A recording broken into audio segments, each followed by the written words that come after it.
Hello everyone, my name is Leah. Welcome to my channel. I vlogged 8 full days of sleep training or nap sleep training my 12-week-old baby. She is now 14 months, nearly 15 months old, and I have continued with the journey. And so I wanted to share with you what I've learned, what happened in the sleep training that I did when she was 12 weeks old. I'm going to upload those 8 full days so you can go check them out. But what I wanted to do is just give you a little introduction to a few things. First of all, I wanted to share with you what my feelings were before I decided to sleep train, why I decided to sleep train, what I did, like what was my routine, what was my approach, what was the outcome, what it's like now with my 14-month-old, what I did with her when she was sick, what I did with her when I traveled, and does my baby, or now toddler, cry going down for sleep or naps, and what the 8 full days of vlogging each video, what did it include. So back to the beginning of what my thoughts and feelings were before I decided to sleep train and why I decided to sleep train. I was super anxious about the idea of sleep training, even though I knew that that was something that I wanted to do. I wanted Shiloh to be able to self-soothe, to go to sleep, be comfortable in her own bed, and be able to put herself to sleep and not me assist her. So I had read a book called On Becoming Baby Wise. Me and my husband read it, and I did like their approach of the philosophy, I guess, of teaching your child this skill that they're going to need for the rest of their life. And so it was always in the back of my mind that I was going to do it. I just didn't know when. So I was really anxious about it. I just didn't know what to expect. I didn't want to hear my baby cry. She's my first, so my new mum, and hearing your baby cry, especially when they're newborns, is really distressing. And so I had a lot of anxiety and a lot of fear about it. And I had no idea about the controversy that there was about sleep training online. So I'm here to not shame anyone, not to, this is not what this video is about, but just sharing my experience with this. So I would rock Charlotte to sleep, and that would sometimes take me 30 to 45 minutes, or she would fall asleep on me in a carrier. And, so that is not possible all the time. And so it got to the point where I was so completely exhausted because she went through a terrible sleep regression, which lasted a long time, like maybe 2 months. Her 4-month sleep regression started when she was 3.5 months old. Anyway, but even before that, I decided to start sleep training and I was ready. Before that, I was not ready. And I think you really need to be ready to commit to do something like this. And so I was ready. And so it's really important that you yourself and your husband or your partner are ready to do something like this. And honestly, it was the best thing that I ever did. I can tell you that right now. It changed my life and it gave me my life back. So what did I do? What was my routine? What was the method that I chose? So I didn't follow any particular sleeping program. Like there's a lot of online ones you can do. I've heard that they're great. And I watched a few videos on the Ferber method, and I decided that I was going to loosely follow that. I didn't have the book at that point. I actually later on, after I've already sleep trained, did buy his book. But I didn't have like any specific things that I was like going to do, but I was going to loosely follow that. So with the Ferber method, it's like the progressive weighting approach. So you essentially put your baby down awake, and they should be drowsy. He says like that's a good, I think that they'd be drowsy. And then you set a timer and his approach was the first time you do this, only 3 minutes until you go in and like assist your child or settle them. And then you then go out of the room and wait 5 minutes. So then for 3 minutes the first time, and then 5 minutes the second visit, and then you kind of build up, so the next time you go in and check, it'll be 10 minutes. So it's this progressive weighting approach. So I didn't actually do that. I decided I was going to start with 10 minutes. I was comfortable enough with allowing her to cry for 10 minutes before I would go in and do a check-in and settle her. So yeah, I think there's other things to the FIRB method where they say you're not to touch them, or you're just going to go in and reassure them.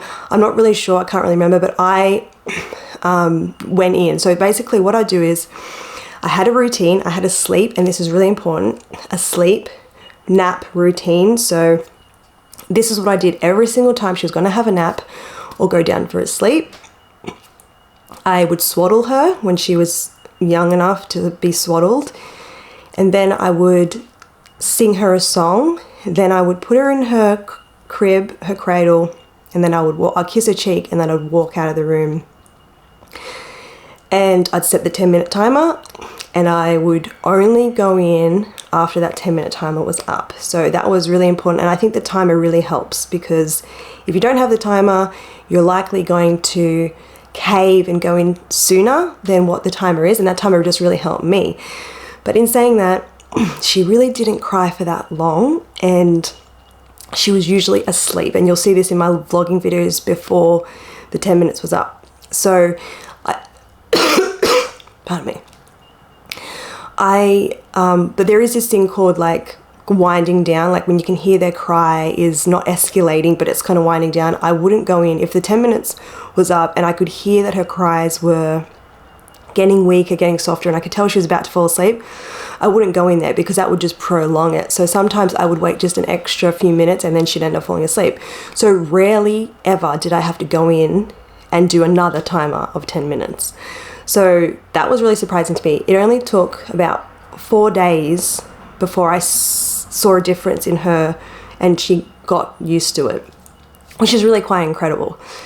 So I had the routine, the nap routine. I followed wake windows, which I think is super important, making sure that you're following age appropriate wake windows, because if your baby is tired, they're going to fall asleep really quite easily. And so, you know, there's a thing about getting them overtired, which means they will cry for longer and they won't go to sleep, or not being tired enough to go to sleep. But if you're following the age appropriate wake windows, which sometimes it's hard, but you can just test out different time frames, that's really important. So following wake windows, having a routine. There's other things like making sure the environments are conducive to sleep. Like I bought blackout blinds when she was around 3 months, 4 months old, or around then. Making sure that it's the right temperature. All those things matter, but that was essentially my routine every nap. The 10-minute timer, going in, setting another 10-minute timer if I needed to, and sometimes I did, but rarely, and following the age appropriate wake windows. So what was the outcome? I've already shared that it literally changed my life and gave me like peace back. It gave me sanity back. It gave me freedom back in my life, and just not having to worry about her sleep, not having to worry about her napping, and she falls asleep so easily. No crying now. No crying now for a long time, because now she's 14 months. But yeah, there's so much peace and safety and comfort with herself and with me once we did sleep training. And she's comfortable in her bed. It's her safe place. It's her comfort. She knows that that's where she sleeps. She's not afraid. She can go to sleep easily, peacefully without me in there. And it's just, honestly, it is possible. And I encourage anyone who's, you know, doubting whether their baby is ever going to be able to sleep through the night or go down for naps easily. It is possible. It's just all about consistency, which is what I think it is. It's great not having to, be a prop to her. Like, it's great for her to know how to fall asleep on her own. And I've traveled with her now, and it really does make a difference, because it helps her when she's away in a travel cot as well. Just having a routine, and she just knows she's completely at peace, and it's just wonderful to see. So what's it like now? Because I did this when she was 12 weeks old. Now she's 14 months old. The sleep does change as they get older, but because I've been so consistent with it, it's just gotten better and better and better. but essentially now I don't even get through my nap or sleep routine before she's actually reaching down, looking in her bed, wanting to go down on her own, and me just put her down. Like now she doesn't even want me to sing her the song. Like, I'll do the song, but she's just like, nah, put me down. I just want to go to bed. Like, she doesn't even want me to hold her anymore. So it's really amazing that she's like that now, because she's very clingy to me. And so it's just great. She will fall asleep once I put her down awake within either 2 minutes to 5 minutes to 10 minutes. Never any crying, never any screaming, never any tantrums. She just goes to sleep perfectly fine. Sometimes she rolls around and plays around for a little bit, but usually she's asleep pretty quickly because she is tired. And that gives me the ability to not be worrying about anything to do with her sleep, or standing at the door wondering if she's like waiting for her to stop crying, or having to rock her or do all those things, which are fine if you want to do those things. But I'm able to like go have a shower, go do the dishes, go clean up, make food, exercise, whatever it is, because I know that she's going to be asleep in like literally 2 to 10 minutes, and I don't have to be having this anxiety and worry. So that's what's been really great for me, is the peace and the freedom of knowing I have a baby who's going to go to sleep on her own, and it's just really liberating. What do I do when she has gotten sick, and when she does get sick? That completely changes everything. So when she was sick in 2022, 4 times. We got COVID twice, then we got a really bad flu, which was terrible, worse than COVID. And then we got another like flu head cold thing, and I went down, she went down. We both got the sicknesses together. But when she was sick, she's with me. She's not sleeping in her bed on her own, going down to sleep on her own. I'm with her. She sleeps with me in the bed. I let her contact nap. Whatever she needs when she's sick, that's what I do. And so I make sure that, like, I'm there for her. I'm comforting her, whatever. There's no sleep training, there's no self-soothing, all of that's out the window. And but as soon as she's better, and this is really important, I think, for your journey with sleep, as soon as she's better, I then go back to the routine. I then go back to what we always were doing before. And there may be a little bump in the road with crying again a little bit, but it goes away really quickly, and then it's back to the same old, going to sleep perfectly fine. So that's what I do when she's sick. And like I said, we've been sick quite a lot, and we actually just got sick a few weeks ago. And so, yeah, things are back to the way they were, but they were different when she was sick. What do I do when we have traveled together? So we got a travel cot. I tried to get her used to sleeping in the travel cot, or not sleeping in the travel cot, but being comfortable with the travel cot in home. I set it up in her room and I let her play around in it. And then when we went away, I tried to put her down in a cot, and she screamed. She did not want to go in this cot because it's new environment. She's not good with new things. She's very apprehensive about new things. So the traveling thing was a hiccup in the road, and sometimes when we traveled a few times, she ended up in the bed with me. But that just ended up with a really poor sleep for me and her. But I just kept on being consistent with trying to put her in the cot, and it took a few trips for her to get used to it. And then eventually I actually wasn't letting her cry very much, because like I was with other people, and but once I just was like, no, I'm just gonna let her cry for a little bit. It literally took less than 5 minutes of her crying, and she fell asleep in it. And then from then on, she was fine with it. She was really good with it. So yeah, traveling does create some things, especially with any baby, really. They're going to be different when they're not in their own environment. But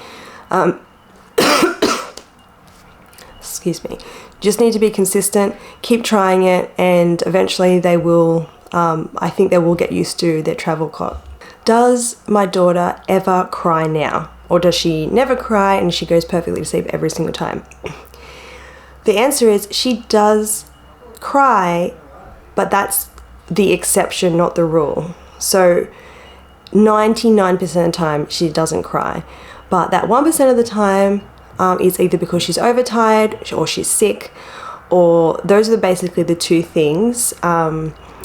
And, you know, when they're younger, there are some times where they'll have an off day, and we all have off days and we don't feel good and we'll be more whingy, I guess. So just know that just because you sleep train them doesn't mean they'll never cry again, but it's really just the exception, not the rule. Generally, if you are just really consistent with it, they won't be crying. And so it's a lovely thing to put your child down in the cot. They're happy, they go to sleep perfectly fine, they wake up happy. They sometimes will cry, but generally it's like, for me, she doesn't. So that's really awesome.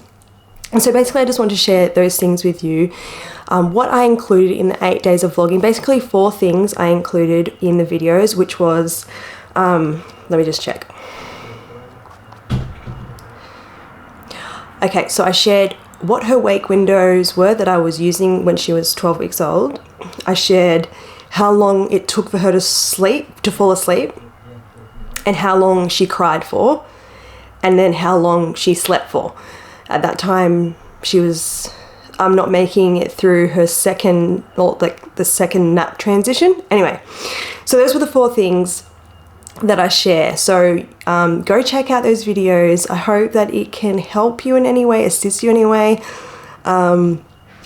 But if you are really wanting to do this, I encourage you to do it, because like I said, it's been the best thing that I've ever done.